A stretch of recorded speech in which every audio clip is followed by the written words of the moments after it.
Gulf war America, Israel, Iran మధ్య జరుగుతుంటే కష్టాలు మాత్రం ఇతర దేశాలకు వస్తున్నాయి. ఏమాత్రం సంబంధం లేకుండానే ఆ పర్యవసానాలు అనుభవించాల్సి వస్తోంది.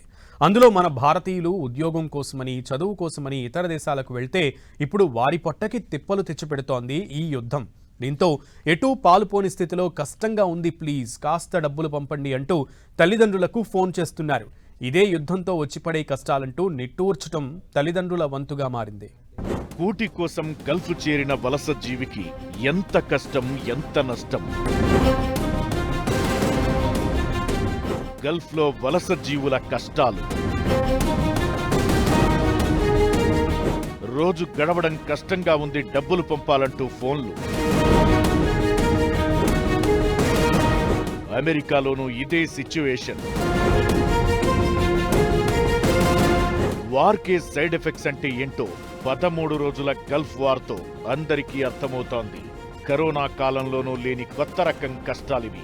అమెరికా, ఇరాన్ మధ్య దాడులతో పశ్చిమాసియా మండిపోతుంటే అటు పార్ట్ టైం ఉద్యోగాలు ఊడిపోయి అమెరికాలోనూ మనోళ్లు ఇక్కట్ల పాలవుతున్నారు. నిజానికి వీరంతా ఫిబ్రవరి 28కి ముందు తల్లిదండ్రులకే డబ్బులు పంపే స్థితిలో ఉన్నవాళ్లు ఉన్నారు.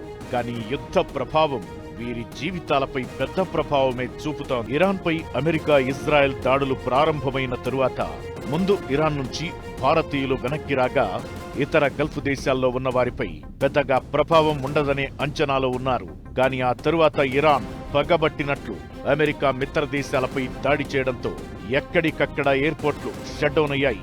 ఆ తరువాత కొన్ని విమానాశ్రయాలు పనిచేస్తున్నా స్థానికంగా జనజీవనం మాత్రం భయం గుప్పెట్లోనే సాగుతోంది.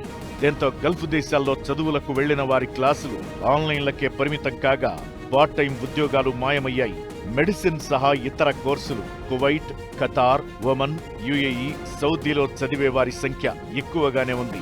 వీరంతా కూడా ఇప్పుడు యుద్ధం ఎప్పుడు ఆగుతుందిరా బాబు అని ఆక్రోశిస్తున్నారు. మరోవైపు అగ్రరాజ్యం అమెరికాలోనూ స్టూడెంట్స్ పరిస్థితి ఇలానే ఉంది. లోకల్ స్టోర్లలో రేట్లు విపరీతంగా పెరిగిపోవడంతో కొందరు విద్యార్థులు పస్తులు పడుకుంటున్నట్లు చెబుతున్నారు.